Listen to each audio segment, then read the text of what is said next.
All right, good afternoon. Good to see everyone. It's a great time of the year for us. Get to get back out on the practice field again.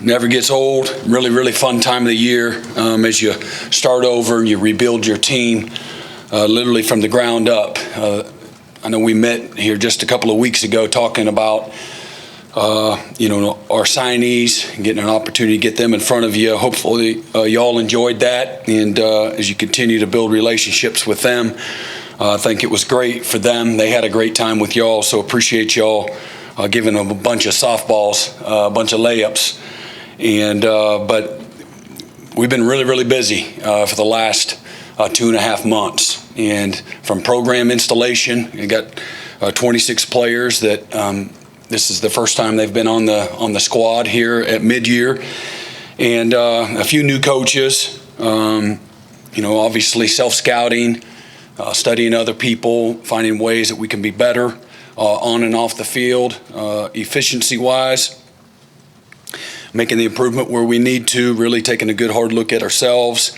and then building our players from a strength and conditioning standpoint, speed standpoint, all the while developing, the right kind of mindset, and getting our players a very clear vision of what it takes to be successful.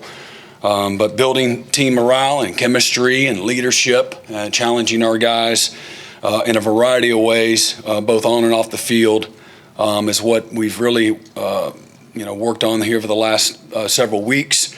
I'm really excited about this group of guys. There's a hunger and an edge to them. Great humility, willingness to work and do the hard things that we ask them to. Have really responded in a big time way. A lot of speed and strength gains across the board. Really excited about the improvement that we've seen from that standpoint. And with the recruiting class, evaluating these guys, obviously playing the game of football is what it's all about. You don't win in a pair of shorts. You got to put pads on, and you got to block and tackle and catch and execute and all those types of things. So we'll continue the evaluation process of these guys. But what I love about them, again, as I said before, football intelligence seems to be a strength of this group of guys, and guys that are willing to come and work every day, a very focused, driven, group of newcomers, and as well as the guys that are returning. Obviously, we've comparing where we were a year ago with percentage of experience and offense and defense. A little bit less than what we had a year ago at this time, but I really feel like we've improved our football team over the last several months through both recruiting and development, and some of the returning guys' experience that we have coming back. The couple of new additions we've hired Seth Luttrell as an offensive analyst. Great opportunity for us to get better on staff with former Oklahoma Sooner. Obviously, his dad was a heck of a player, owns 2 national championships to Seth's 1. So Dad's still got the upper hand, but the guy that's been, around the country and has been a head football coach and did a fantastic job while he was at North Texas, and one of my favorite players that I didn't coach per se, but one of my favorite players, a guy I loved having in the locker room when I was here, when Seth was a young player. Then we've also hired James Skowski as a graduate assistant on defense. Great player at Clemson, and somebody that's really just plugged right in. Is really going to our players are really going to benefit from having him. We have one player with a position change, Marcus Hicks. We're going to let him try out defensive line and give him an opportunity. I know he was recruited as a jumbo guy that could be either or, and really he wanted an opportunity to show what he could do on the defensive line. So hopefully we can keep him healthy and give him a chance. He's been banged up a lot, and so hopefully he can have a healthy spring and strengthen us on the defensive line. And so he's he's made the switch. I know we already talked about DJ Graham, moving from a defensive back to receiver. Guys are going to miss the spring. I'll just give you kind of an injury update here. First of all, just thankful that and I won't speak a whole lot about it other than Gentry Williams. I know there was an episode here, exertional collapse is what they've termed it. His labs have all checked out, and we're getting the labs again today, and he has a cardiac clearance meeting tomorrow, so we'll see where that is. But really proud of the response by the medical staff, and we're always looking at ways to make sure that our players' safety and health is first and foremost, and just thankful that Gentry appears to have gotten himself out of harm's way and recovered just fine. But Kadem Helms, he has a knee patella thing going on, so he probably will miss all of spring. Jason Llewellyn got just a midfoot issue with a growth plate. He'll miss all of spring. Eric McCarty tore his ACL late in the playoffs, and he's been here. His rehab has gone really, really well. Emeka Amegwa, he's also just had a surgery to clean some stuff up, but he had a meniscal and a ACL injury prior to getting here. Walter Rouse had a shoulder labrum surgery. He'll miss, and that was back in December. So nothing that was new to us, but he'll miss all of spring. And then Jacob Sexton is really recovering nicely from his ACL in the Florida State game. Other than that, we really expect, we have some guys that are going to be a little bit limited. Trace Ford, he'll be a little bit limited, but we really feel like he's going to work and progress into full speed work by the end of sometime in the spring. And then Kelvin Gilliam, Jaden Rowe, and Shane Woody are all coming off of shoulder surgeries, but they're all progressing really well. The surgeries were all done prior to the end of the season, and really like where they're at. They'll participate mostly in just indie stuff, individual drills, non-contact. So got plenty of guys with bumps and bruises, and we still got Booty and some kind of contraption to protect his finger that dislocated. But he'll be ready at some point in time here quickly, and again, just the normal bumps and bruises. So with that, just remind everybody the spring game's the 22nd, and it's at 2:30. Contrary to a lot of y'all reporting that we're going to be at 11 a.m., it's actually going to be at 2:30.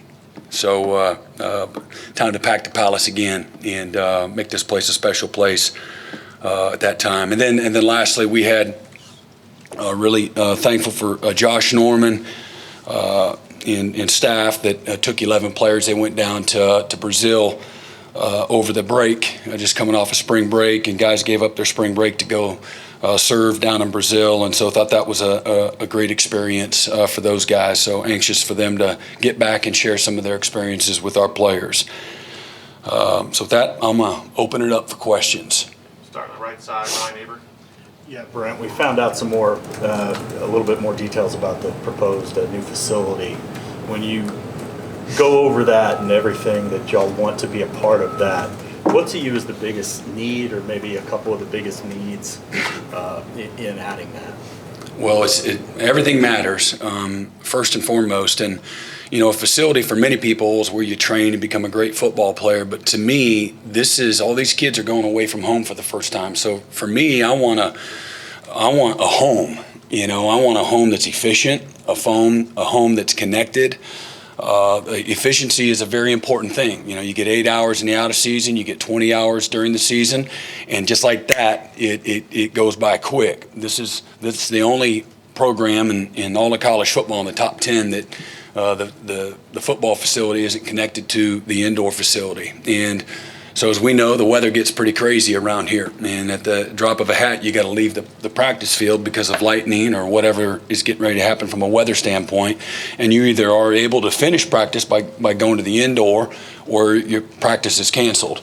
And so there's a lot that goes into it. We want to create a home most importantly, a place that that has everything that we need. That's from a both a training, a development standpoint. We want to be the best in the country at development, and we want to be a developmental program. We don't want it to be become what again the NFL is, and the NFL is.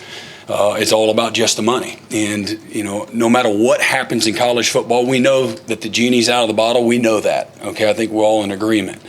But the difference is the majority of the guys are not going to have an opportunity to play in the NFL. All right, the majority of the guys, all right, 99.9% of them have a lot of growing up and development to do.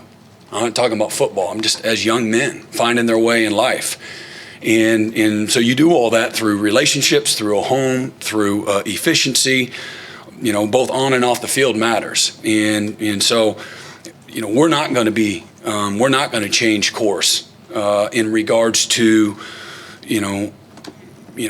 what's most important. What is the purpose of the program? Is to graduate our players, give them tools to be great husbands and fathers and leaders. Make sure they have that degree in hand. I mean, that's going to open more doors and create more opportunity for them than anything that football will. And so you provide an environment that's conducive to those things, and then you want them to have fun. College should be fun too, and you do that again through the football family. Create an environment where it promotes that, and it's not a transactional experience for them, where you go to the ATM and you push the button and you spit your money out and you don't talk to anybody, and but you got your money and mission accomplished. Or, you got to get out of your car, you got to go into the lobby and you got to have a conversation and you got to, communicate with people. And we want to be, again, a relationship-driven program, one that it's a lifetime experience and relationship for these guys. And again, a ton of development. And so, again, my values and my compass, and I make decisions. It's, one of the things that's a filter for that is as a dad and as a parent. And I want our guys to, to have a place where it goes well beyond the football field. And I know where college football is the landscape, and there's the potential pay for play and all that. But that's not going to change the vision of this program in regards to development of people. And I think that's the greatest calling of coaching, is the development of people. And I'm not going to, the bottom dollar is not going to change my mindset in that way. So, there is a recruiting aspect to everything. Some people say, oh, the facilities don't matter. Like, says who? This is where they're going to live. They're going to spend a lot of time. And these guys are going to, travel, past a lot of places where we're recruiting, a lot of great places. And so you want to create an environment that, and have something to showcase that's the best in college football, whether that's the strength and conditioning, the elite recovery, the nutrition centers, a dining facility where you build a lot of relationships. You want to create an environment where they can have fun and they can connect. And so there's things that that go along with that. And not only do they want to come, they want to see it, but they want to stay and they want to be a part of it. And so finding a facility that can also be a communal place from a family standpoint is a big part of it too. These families share in the ups and the downs and the highs and the lows of these kids. These moms care about all the players that her sons are friends with. These dads care about the kind of young men that they bring home with them. And so we want to create a place here too, that when they do come on game day, that they have this amazing place to share in the journey together as well. And I think it's one thing to promote yourself as family, and then you walk in and it's really cold and nobody talks to anybody, and there's nowhere for these guys to, it's a maze, it's not a home. And so all of that matters. And just like if you're out house shopping, and you have a real choppy layout, as opposed to an open floor plan. There's a reason that most people like that open floor plan, and it's because you want to have the ability to connect and organically. So there's a lot to that, and again, the physical development piece, that's a very real thing. But it goes beyond just that. And right now we're trying to, what we want is the most efficient facility in all of college football. Eric Bailey? Brent, when you get to coach the portal newcomers for the first time on the field, how often have you been really pleasantly surprised with their development, where they're at, versus sometimes are there players where you look at them and you say, okay, we've got some work to do with this guy, stop maybe what we saw on film. Is there a balance between the two? Do you see both sides of it? Well, so there's a maturity. Usually, it's a little bit different, just because they're older and they've whether they've been scarred up or they've played a lot and they've grown, they've matured. So their mindset a lot of times is different than maybe a freshman. So that can be an advantage, but you got to still at the same time find guys that are team guys. And so we really feel good about the group of guys that we brought in from team-centered leaders, where they're coming from, and then having the maturity to know how to go and compete every day, and that they believe inherently that you're going to get what you earn. And so those are the biggest things. But again, what you love about a young player is that you have all this opportunity to develop them, and guys that are going to be there for 3, 4, 5 years. By that 4th and that 5th year, by the time that comes around, these are guys that can play at a really, really high level consistently for you. So, the negative of the portal is the guys are in and out, and so can be constant turnover. And that, at the end of the day, that's not what you ideally want. You want continuity and stability on your roster. That's a good thing.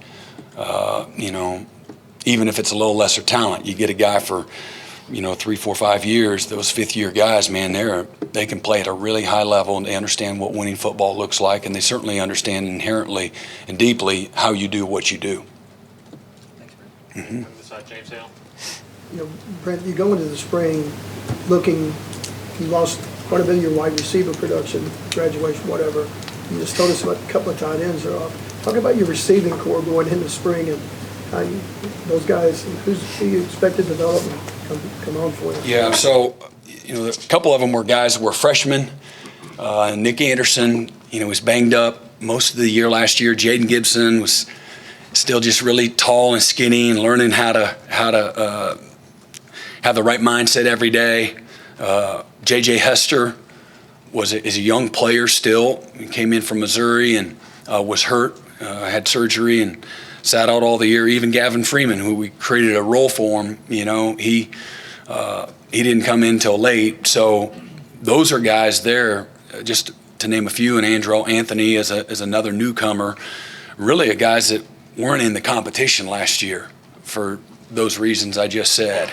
And so I think we're really excited about that group of guys. If you went down each one of them, what you loved about them, and take up everybody's time, but we did lose, quite a bit of our production from a receiving standpoint. But I really love that group of guys. In addition to other guys that are returning that have played, Farouk and Drake in particular, as guys that that we know can play winning football. And then we have a couple of signees that'll be coming in sometime in the first part of June that we also feel will be able to jump into the mix and hopefully help us as well. Mm-hmm. Eli? Brent, there were a lot of factors last fall, but statistically the defense for you dropped off from some years at Clemson and then even in your first run here as a defensive coordinator. Whether it's personnel or time, and we're obviously far off from playing real games, but what makes you confident, what elements are you confident about your defense this year and improving? Yeah, just feel like foundationally we set a very clear vision of what the standards are, what the expectations are. Certainly we spent a lot of time at developing guys that are returning, so the returning experience is an advantage over what we had a year ago. Everybody was new. Again, I really feel like through recruiting, we've strengthened our roster positionally, particularly in the secondary. That's probably where I feel like we made the most improvement where you have a very, based on what you've seen up to this point in time, and you still got to go prove it at every position across the board, but I really feel like, okay, we're better in the secondary. And we've added more bodies at other places. A number of the linebackers aren't here yet. But I really believe the front seven, the closer you get to the ball, the harder it is to play. And we'll find out, where we're at from that standpoint. But I've loved how everybody's worked. But I feel really good about the guys that we've added to the secondary, which is a place we really needed to improve. I think we had 8 secondary guys. But the biggest thing is year 2. I've always seen improvement and expect marked improvement. Learning how not to lose to Oklahoma, the fundamentals and the improvement there, the physical improvement from a strength and conditioning standpoint, and then the knowledge, the intimate knowledge that you got to have so that you can play fast, you can play sure of yourself, you can play with great fundamentals and technique, play aggressive within the scheme because of your sureness. And then we have improved through recruiting, as I said earlier, the football intelligence of this group of guys, the instincts of this group of guys is there, and so those are all things foundationally that it takes to be a good defense. So, if we can, from an efficiency standpoint, and we were poor in a lot of areas, but we defended the most possessions in all of college football. So we got to be more efficient in getting off the field, and then we got to be more efficient at on both sides of the ball of complementing, one another, not compensating, for one another. And, a good football team is going to complement one another. And so we got to do our part with the improvement, but I love the leadership, the hunger, the edge, the accountability, the awareness, all those things. That's how you grow and improve. And the improvement process, it can be very, very discouraging. And but foundationally, I know we have the right foundation, and then I believe in the guys that are in that locker room. And then what I've seen, and again, I really expect wherever we are today, by the time April 22nd gets here, that we're going to see improvement. And I just use years and years of experience. Never happens fast enough.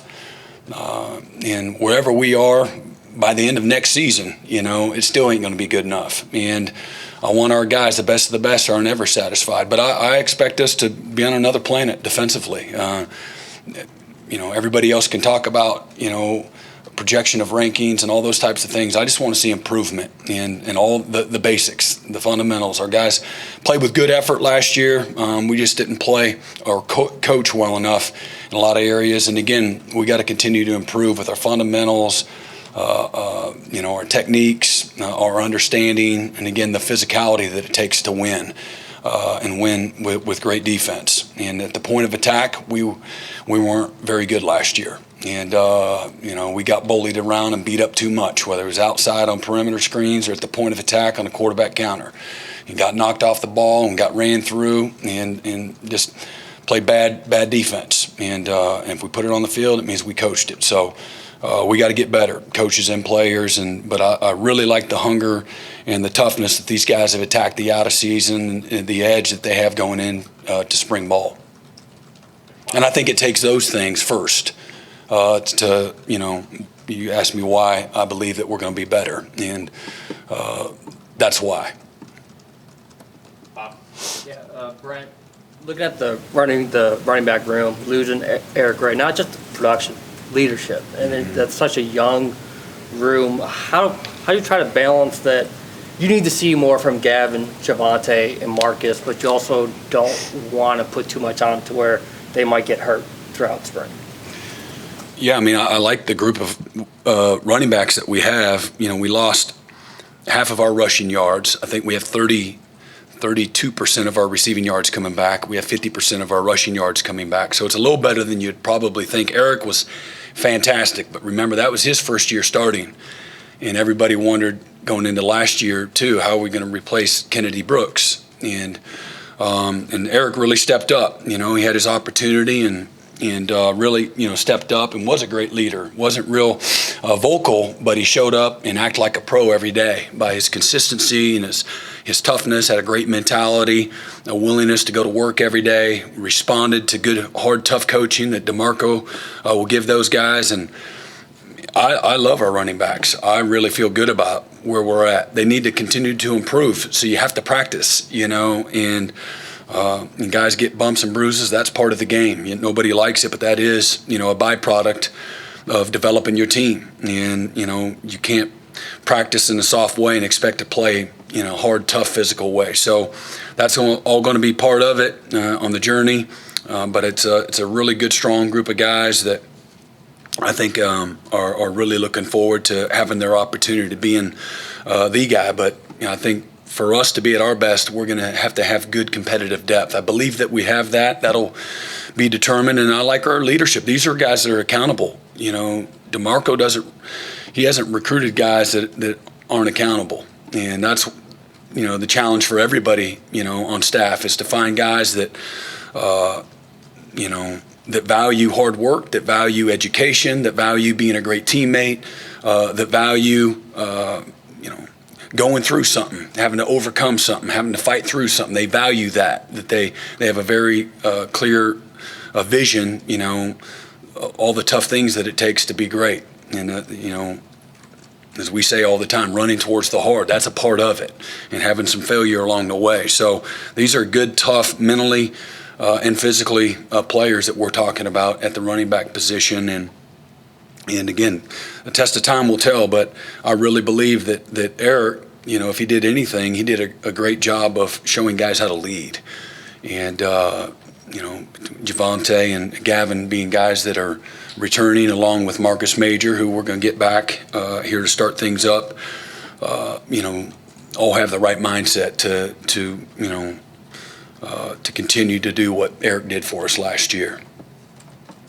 Back to the right side, Barry.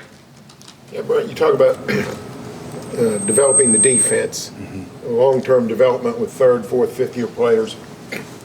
But does the portal give you a chance to make year-to-year big jumps with a unit? In other words, Bothroyd, Lacey, McCullough, Ford, whoever I'm leaving out.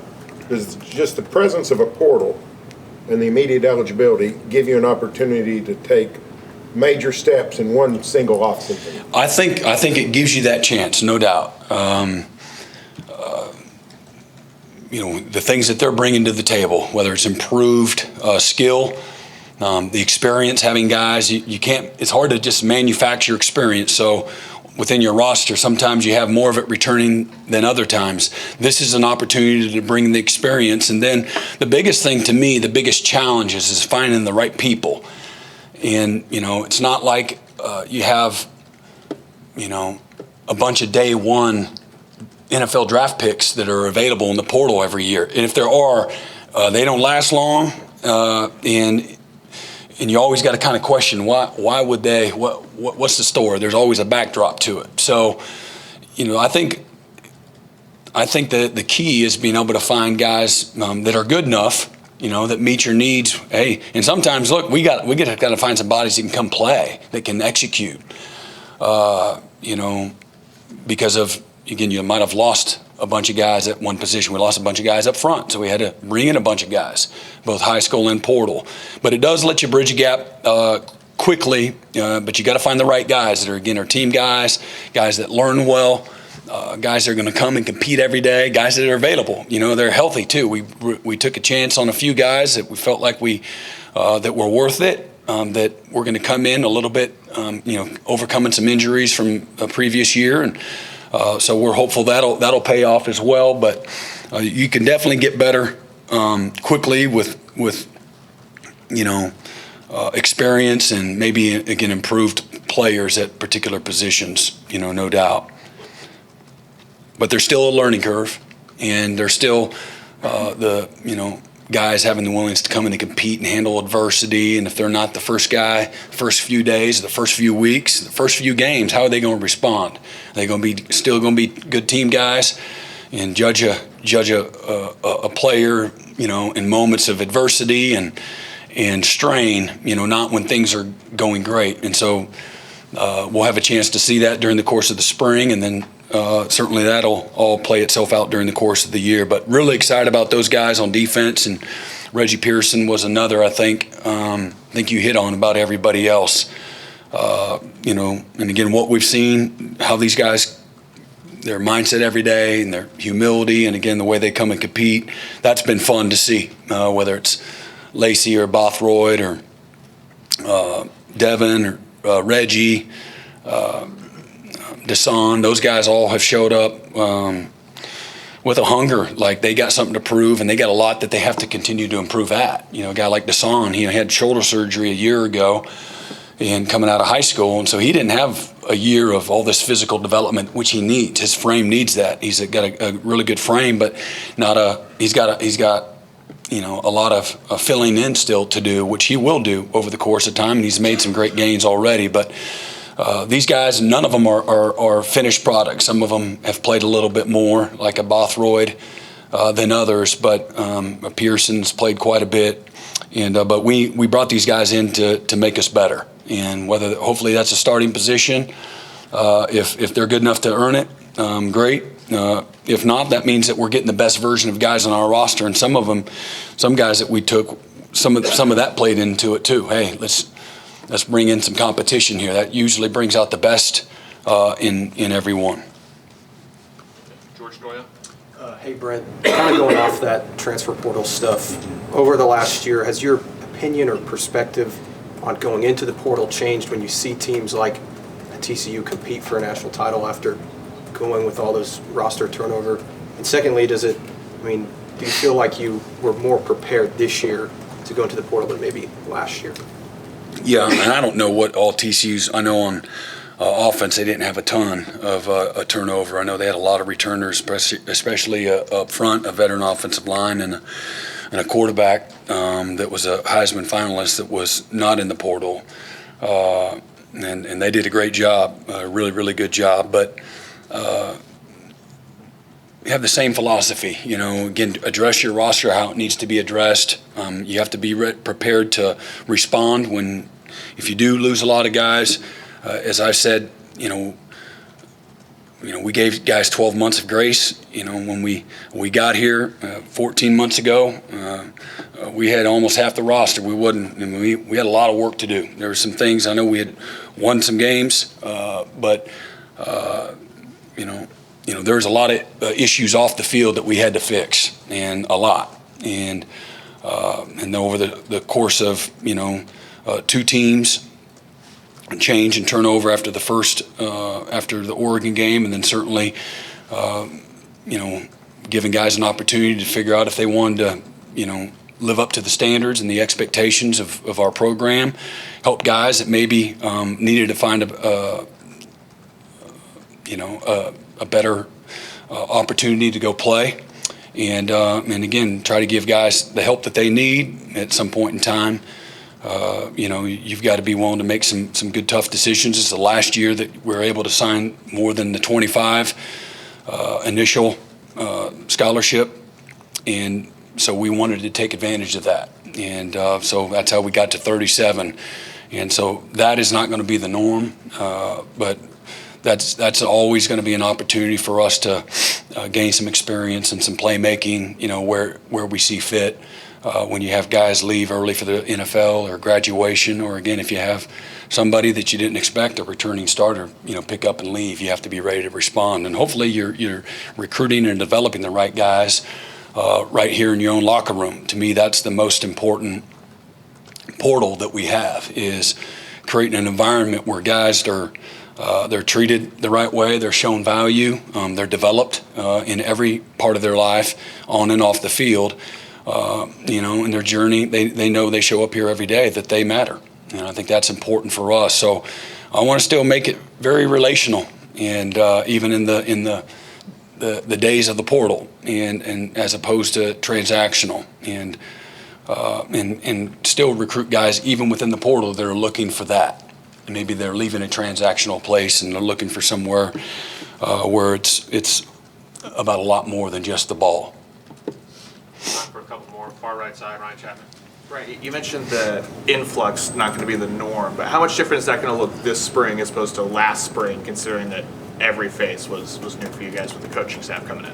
Yeah, I mean, having the returners, that's what you're alluding to, the returners, yeah, it's a lot different. I mean, you still go all the way back to the basics of program installation, which we've been doing for the last few months.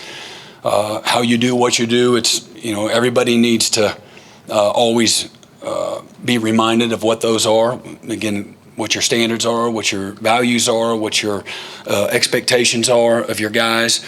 But there's not as much newness to all of it, and so that's been fun. Guys are able to finish the end of your sentences, both in the meeting room and just talking about, again, program installation. So it's going to look a lot different. Guys know how we practice, how we stretch, what we do after we stretch, all of those things, how we practice, in shells as opposed to, being out of pads. And so the processes and the procedures aren't as new for as many guys, but you still can't take any of it for granted when you have, again, 5+ new guys. You got to assume that none of them know what to do. But it's going to be, getting to the end point is going to be a lot easier in a lot of ways. Okay, second row, right, to the front. Yeah, you mentioned the guys maybe be able to complete your sentences and such, but this is your second year. Obviously, you've had a year to do this now. Is there anything different that you'll be doing in terms of the way you run the spring based on your year of experience as a head coach? Or maybe anything different that you'll be looking for out of the spring based on your experience? Yeah, you're always developing, mindset. We spend a lot of time on doing that. You're always going to do that.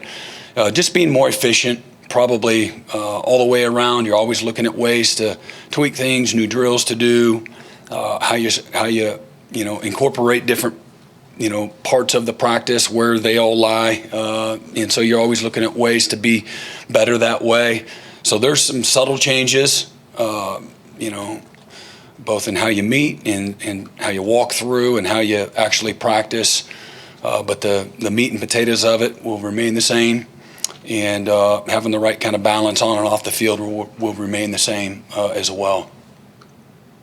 Come back over here to Jesse.